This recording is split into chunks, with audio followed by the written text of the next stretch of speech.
Good morning mga kaidolo. Tara samahan niyo ako magluto ng adobong kangkong. Ayan po. Ang sahog niya ay baboy, tokwa. Ayan po ang mga ingredients niya. Ayan po. Magic sarap. Baka naman.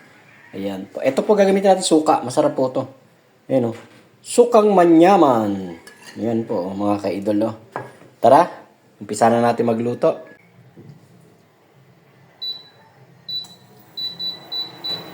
Umpisa natin ito.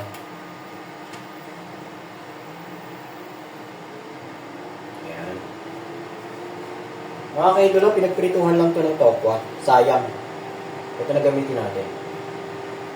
Pinagprituhan lang ng tokwa yan.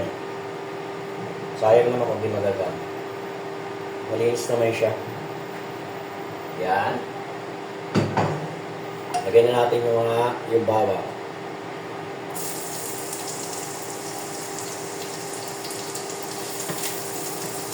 Golden brown lang natin ng konti, mga kaidolo.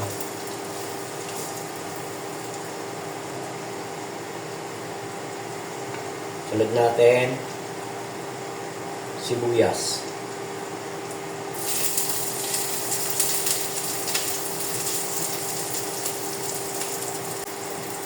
Sunod natin, kamatis. Lagyan natin ng kamatis.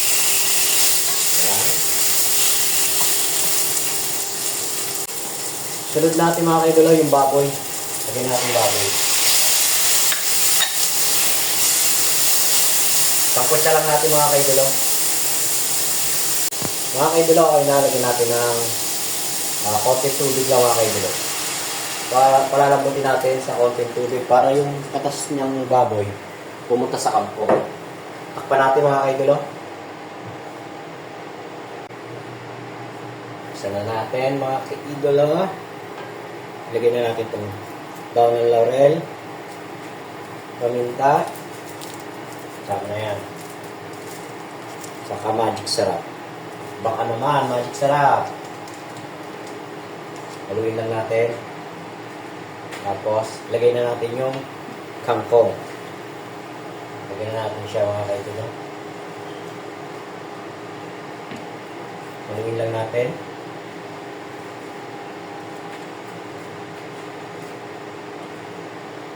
Yan, para mailalim siya.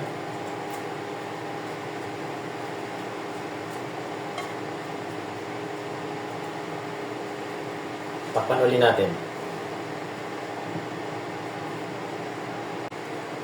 Lagyan na natin yung toyo para sipsipin ng kangkong. Takpan ulit natin. Lagyan na natin yung tokwa. Mamaya natin lagyan ng lagyan ng suka. Lagyan lang natin mga kaidolo. Kangkong, tokwa, baboy. Takpan ulit natin mga kaidolo.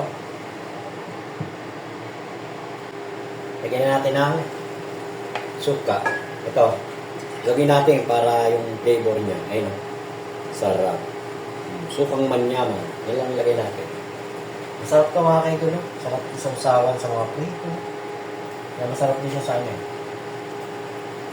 Oh, tama na yan. Ayos na mga kaidolo. Takpan ulit natin. Hintayin lang natin siyang maluto mga kaidolo. Adobong kangkong na may tokwa at baboy.